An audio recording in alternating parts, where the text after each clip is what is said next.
The market was filled with noise and movement as traders called out their prices and buyers argued over every coin, but in the far corner away from the bright lights and colorful stalls, a small stage stood where the unwanted were sold off for whatever someone would pay. On that stage, a pale alien mother sat with her head down, her long silver hair covering her face and her thin arms wrapped around a small child who clung to her as if letting go would mean falling into the dark forever.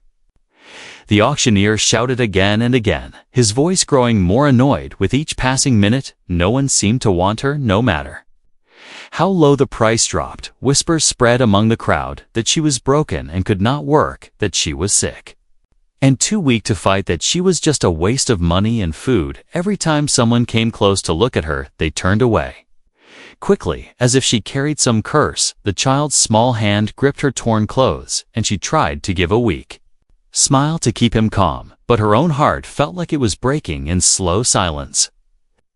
Air in the market was heavy with the smell of sweat, smoke, and strange food, and all around her people moved as if she was invisible to them. The auctioneer shouted one last time, lowering the price to almost nothing. Still, no one raised a hand. The alien mother's eyes slowly lifted, scanning the crowd with a kind of quiet desperation. Her mind knew that being bought was not freedom, but being left here was worse, because those who remained unsold often disappeared and were never seen again. She held her child closer, feeling the bones under his skin and wondering how much longer he could survive without real food. Her breath shook, but she kept her face still as the auctioneer muttered about ending the sale. Then a voice rose above the noise, a voice calm and steady that made heads turn. A human man stood near the edge of the crowd, his eyes fixed on her. He did not look at her with disgust or pity, but with something else, something she could not name. He walked forward slowly, and people stepped aside to let him pass. His clothes were plain, his hands rough from work, but his presence was strong. The auctioneer grinned, thinking he had finally found a buyer, and asked how much the man would pay, but the man's answer made the crowd go silent. "I will give her my name," he said. Auctioneer laughed a sharp, cruel laugh, thinking the man was joking, but the man did not smile. He stood tall, his gaze never leaving the alien mother. The crowd began to murmur, because giving someone your last name was not like buying them. It was a binding promise, a protection stronger than chains or contracts. In many worlds, it meant she would share his rights, his protection, his place in society. It meant no one could claim her again. Without challenging him directly, the auctioneer looked annoyed, saying, "That was not how business worked." But the human did not move or look away. The alien mother felt confusion twist inside her. She had never heard of such a thing being done for someone like her. Her heart told her to be cautious, because kindness often came with a hidden cost. But there was no greed in his eyes, no hunger, no cruel amusement, only a strange, quiet certainty. He extended a hand to her, and for a long moment she did not move, afraid it was a trick. But the child in her arms looked up at the man, and something in the boy's gaze seemed to trust him. The auctioneer finally gave up muttering about fools and worthless charity, and waved them away as if eager to be rid of the problem. The human stepped closer, and she took his hand, her fingers trembling as he pulled her gently to her feet. The child clung to her side as they walked away from the stage and through the crowd. People stared, but no one spoke. The air outside the market felt colder and cleaner, and the noise faded behind them with each step. She felt the ground under her feet change from rough stone to softer earth, and with each step, the weight in her chest shifted just a little. She still did not understand what had just happened, but for the first time in a long while, she felt something she thought she had lost forever, a tiny, fragile spark of hope that maybe, just maybe, her life was about to change. The alien mother walked beside the human man, her bare feet touching the uneven ground as the noise of the market faded behind them. Her child clung to her side, his small steps almost running to keep up with The human's steady pace, she kept glancing at the man, trying to understand why he had done what no one else dared to do. Her mind turned over every possible reason for his strange offer, but none of them made sense. She had been given no price, no contract, no threat, only words that still echoed in her ears. I will give her my name. They reached a quiet street away from the shouting and the smell of the market. Here, the air felt lighter, and the sound of distant wind carried through the narrow path. She noticed that the man's hands were rough with work, his boots worn but clean. His voice, when he finally spoke, was calm. He told her his name and repeated it slowly so she could understand in her language. It felt strange to hear a human say his name with the weight of giving it away like a gift. She felt her throat tighten and did not answer at first, because she, had never been offered something like this without the shadow of a demand. The child looked up at the man and asked in a small voice why he had taken them from the stage. The man paused and knelt so he could meet the boy's eyes. He said that no one deserved to be left there, and that sometimes the right thing was to do what others would not. She felt her chest grow heavy with a mix of fear and something that felt dangerously close to gratitude. She knew kindness could be a trap, but the boy's innocent gaze made it hard to doubt the man's words. As they walked further, she realized the people they passed were staring not at her, but at him, and then at her, as if trying to make sense of the bond that now existed between them. A human giving his name to an alien mother was rare, and in some places unthinkable. It meant she was now under his protection. It meant the boy would be to the law. In many human settlements treated such a bond as stronger than blood. The humans seemed to know this and walked without hesitation, as if daring anyone to challenge him. When they reached a small open space at the edge of the settlement, he stopped and pointed toward a modest house made of stone and wood. Smoke rose gently from the chimney, and the sound of running water came from somewhere behind it. She stood still, unable to believe this was where he intended to take her. The boy's hand tightened on hers, and she could feel his excitement under the layer of caution. They had both learned to live with the man, opened the gate, and led them inside without waiting for her to follow, but she did. Following his steps, slowly, the house smelled faintly of bread and wood smoke, and the warmth from the fireplace reached her chilled skin instantly. He gestured toward a table with 3 chairs and told them to sit. While he brought food, she hesitated. But the boy sat down quickly, his hunger too strong to resist. When the man returned, he placed a plate of bread, cheese, and fruit in front of them. She watched him closely, waiting for some hidden condition to appear, but he simply poured water into 2 cups and sat across from them without speaking for a moment. They ate in silence. The bread was soft, the fruit sweet, and her hands shook slightly as she lifted the food to her lips. After they had eaten, the man told her she was free to leave if she wanted, but she and the boy would always have a place there if they chose to stay. She could not answer at first, because her mind struggled to understand why someone would give such an offer to a stranger, especially one with nothing to give. In return, the boy smiled for the first time in many months, and she felt a flicker of warmth in her chest. A part of her still warned her to be careful, but another part whispered that maybe this was real. Night began to fall, and he showed them small room with 2 beds, clean blankets, and a window that looked out onto the darkening fields. She helped the boy onto the bed and watched as he lay down, his eyes heavy with sleep. She turned toward the man and asked softly why he had done it. He looked at her for a long moment and said because no one else would, and then he left the room, closing the door quietly behind him. She stood in the dim light, feeling the weight of his words settle into her heart, unsure if she should trust them, but unable to ignore the way they made her feel for the first time in so long. The alien mother woke before sunrise, her eyes opening to the dim light filtering through the small window. The air inside the room felt warmer than any place she had been in for many years. She could hear the faint breathing of her child, still asleep under the thick blanket, his small face peaceful for the first time in months. She sat on the edge of the bed, unsure of what she should do. Part of her wanted to leave before the human changed. His mind, part of her wanted to stay and believe that maybe this was not a trap. She had learned long ago that safety could vanish in a heartbeat. Yet there was something about this place that felt different. She stood and stepped quietly toward the window. The view outside showed a wide stretch of fields with a light mist hovering over the ground. The world looked calm, almost too calm for someone like her who had lived too long in places where danger was never far away. She touched the wooden frame of the window, feeling its smooth surface under her fingers. It was strange to touch something built with care instead of desperation. The sound of footsteps in the hallway made her turn quickly, ready for anything, but it was only the human man. Carrying a basket of firewood, he greeted her with a nod, not asking questions, not demanding anything. He set the basket down near the fireplace in the corner of the room and began to arrange the wood.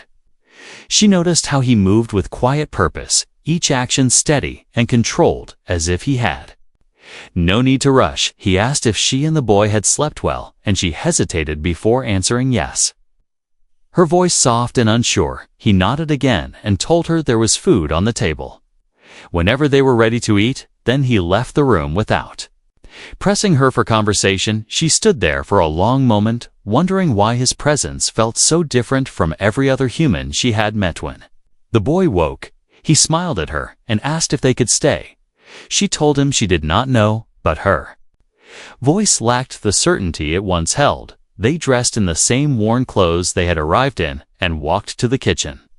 The table held bread, milk, and a small bowl of berries. The boy ate eagerly, and she found herself eating till the taste was simple, yet it filled her with a sense of warmth that went beyond hunger. The human sat across from them, drinking water, and occasionally glancing at the boy with a faint smile. After the meal, he stood and told them he had work to do in the fields.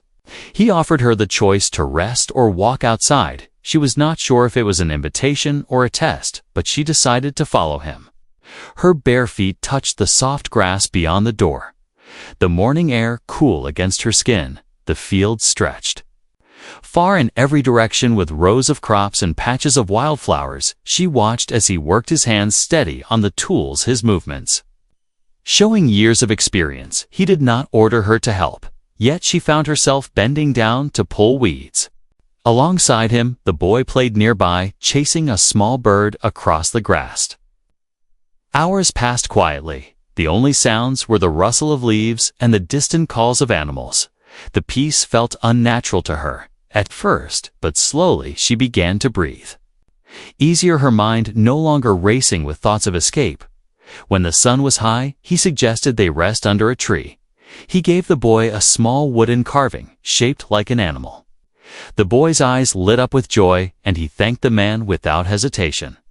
She watched the exchange, wondering if trust could grow from such small moments. Later in the day, they returned to the house. The human prepared a simple stew while she cleaned the small room without being asked. It felt strange to do something without fear of being punished for doing it wrong. The boy laughed at something the man said, and the sound filled the house with a warmth she had almost forgotten existed. When evening came, the three of them sat by the fireplace, the boy falling asleep against her side. The human remained quiet, yet his presence felt solid, like a wall that nothing could break through. That night, as she lay in bed, she stared at the ceiling, unable to sleep, her mind replaying every moment since the market. She thought about the way he had looked at her without pity, the way he had given his name without asking for payment, the way he had let her choose instead of forcing her. She still did not understand why he had done it,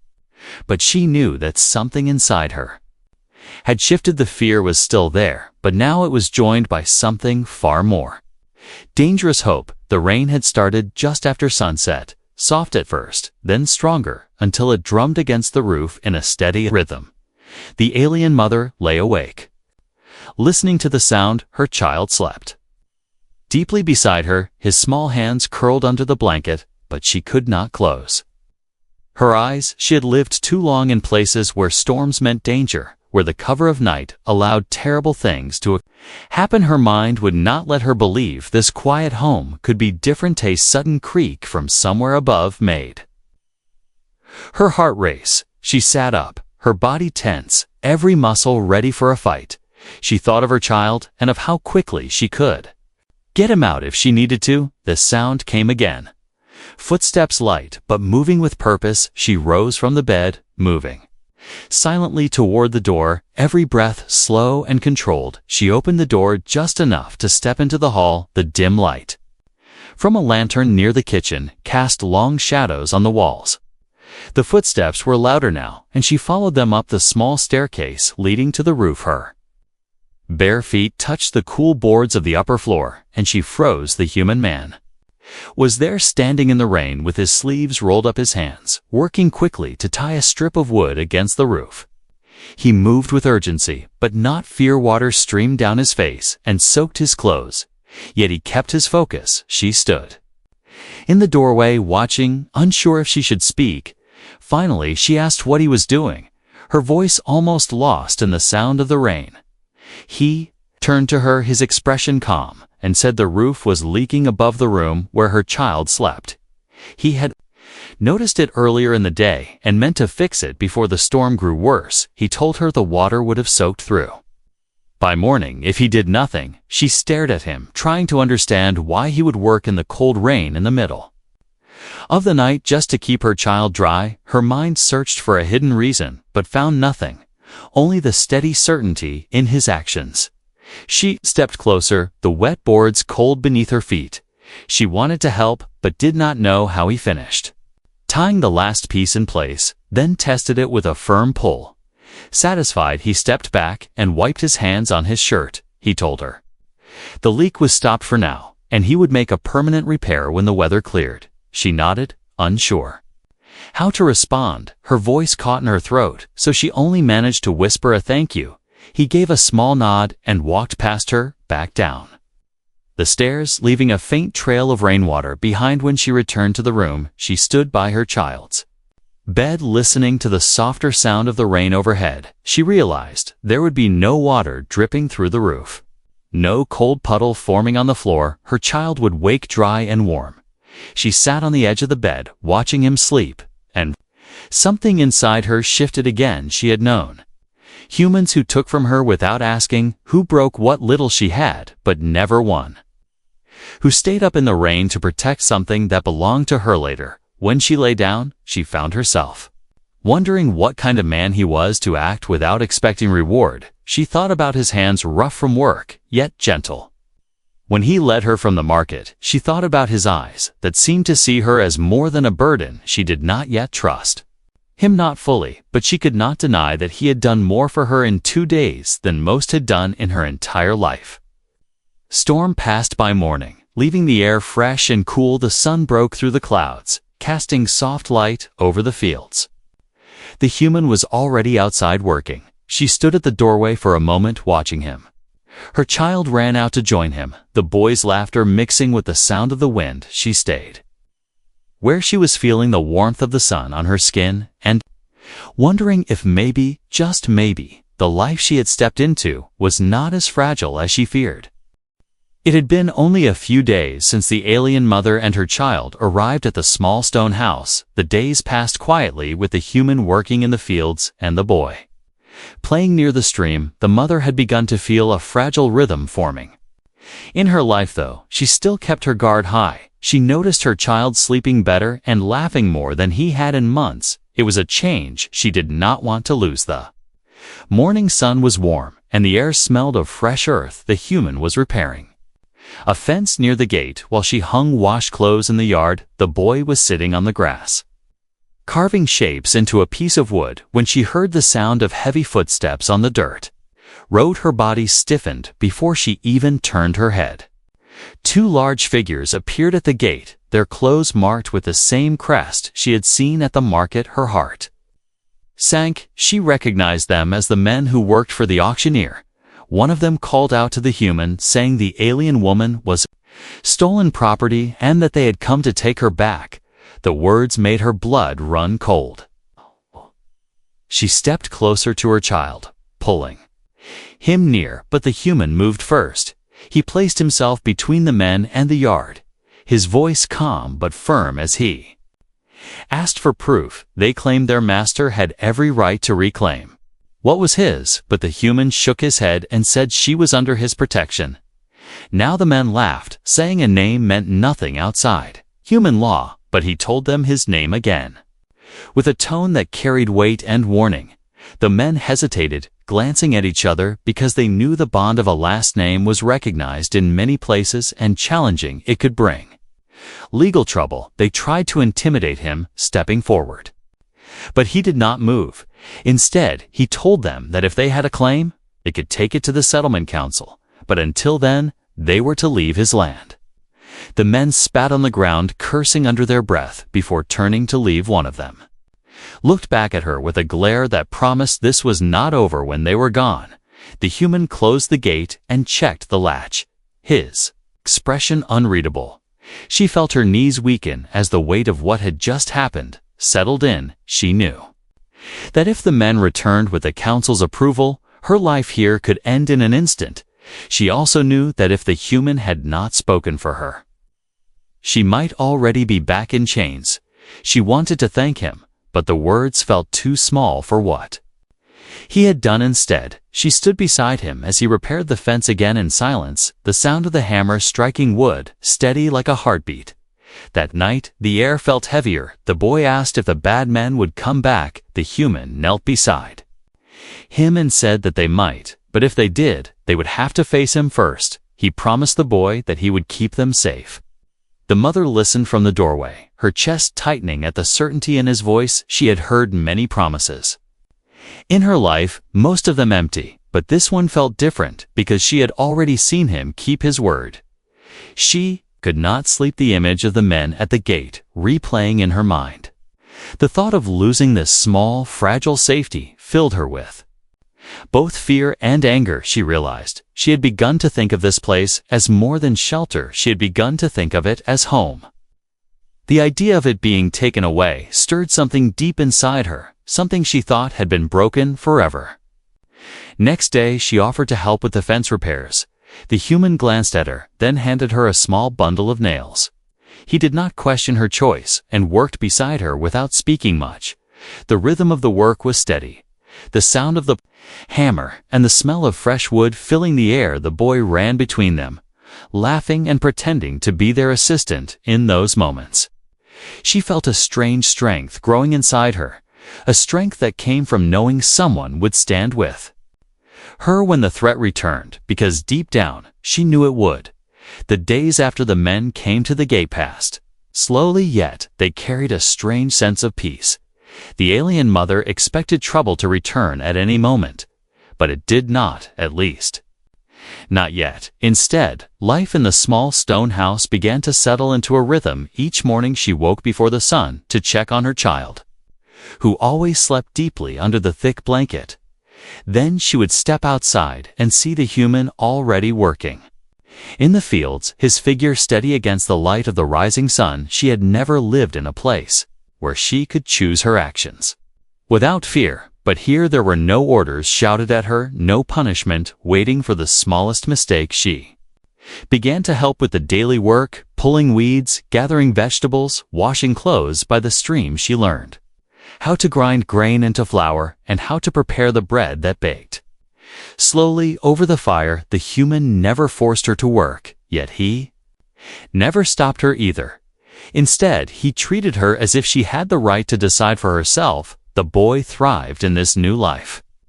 He followed the human everywhere, sometimes helping with small chores and sometimes running through the grass, chasing insects or collecting stones to add to his growing pile by the fence. His laughter filled the air in a way that made her chest ache, because it reminded her of a time before everything had been taken from them.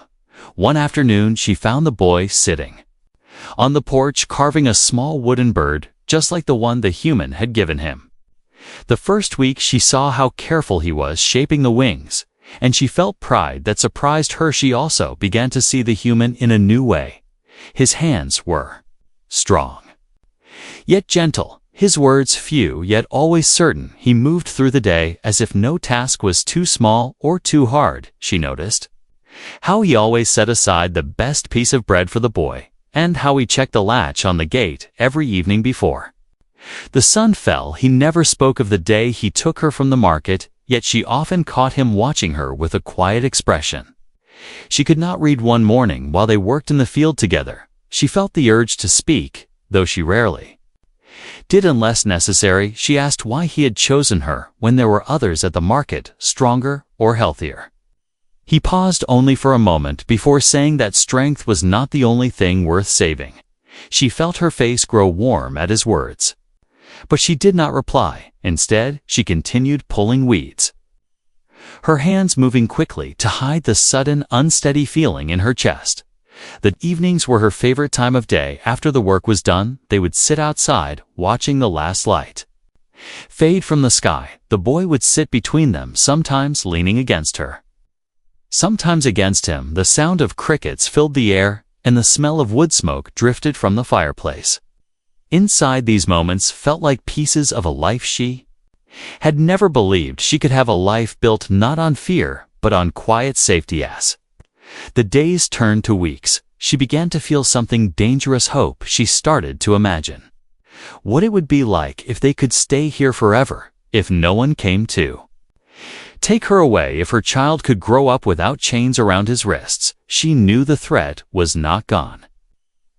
The men from the market could return at any time, but the thought of losing this place now hurt more than the memory of the chains ever had. One afternoon, she was mending a tear in the boy's shirt when he ran to her, holding a flower he had picked from the edge of the field. He placed it in her hand and told her it was for their home.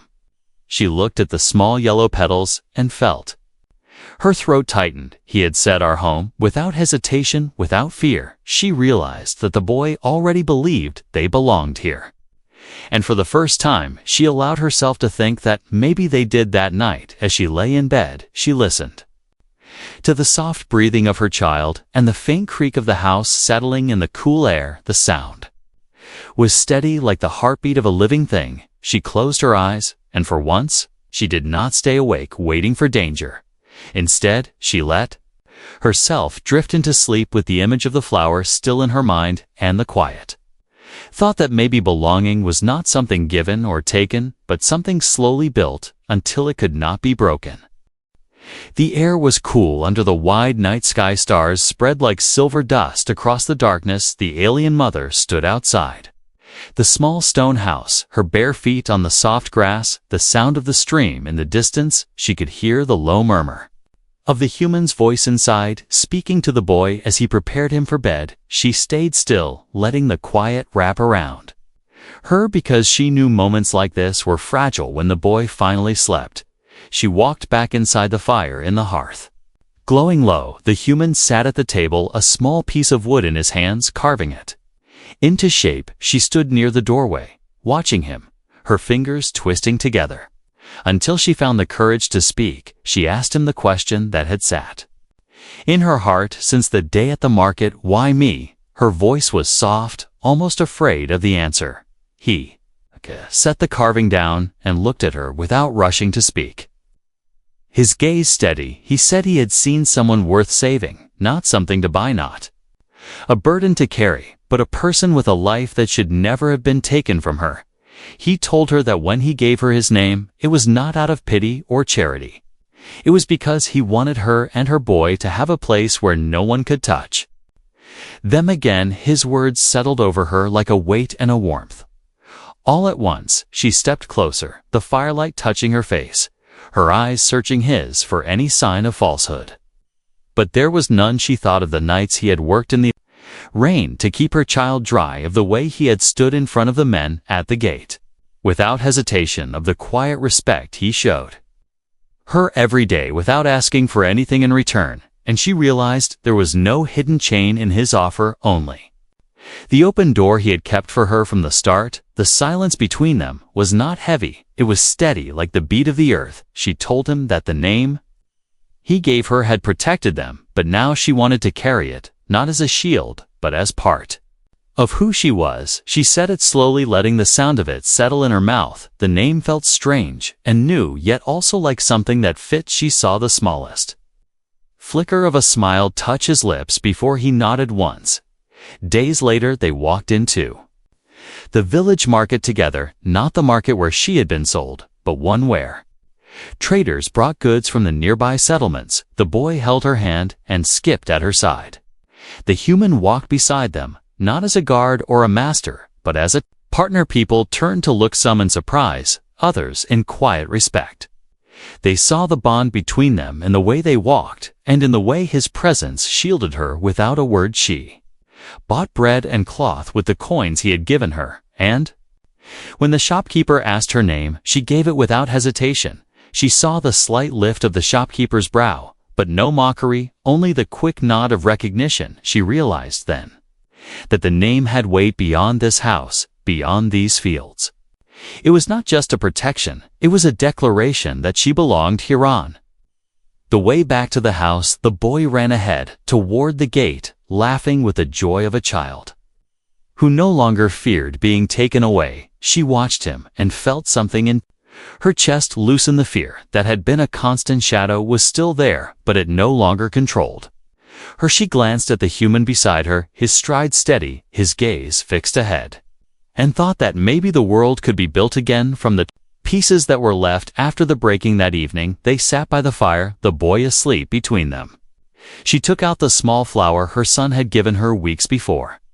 Now pressed between the pages of an old book, she placed it on the table between them and said, "This is for our home." He looked at it for a long moment, then at her, and there was no need for more words because they both understood what it meant. Under the stars later that night, she stood at the doorway of the house, looking out at the fields and the dark line of the forest beyond. The air smelled of earth and wood smoke. She thought of the market, where no one had made a single offer for her, and of the moment a human had stepped forward with nothing but his name. She thought of how that name had become a shelter, and then a bond, and now something stronger than either. She closed the door softly behind her, carrying with her the quiet certainty that this was not the end of her story, but the place where it truly began.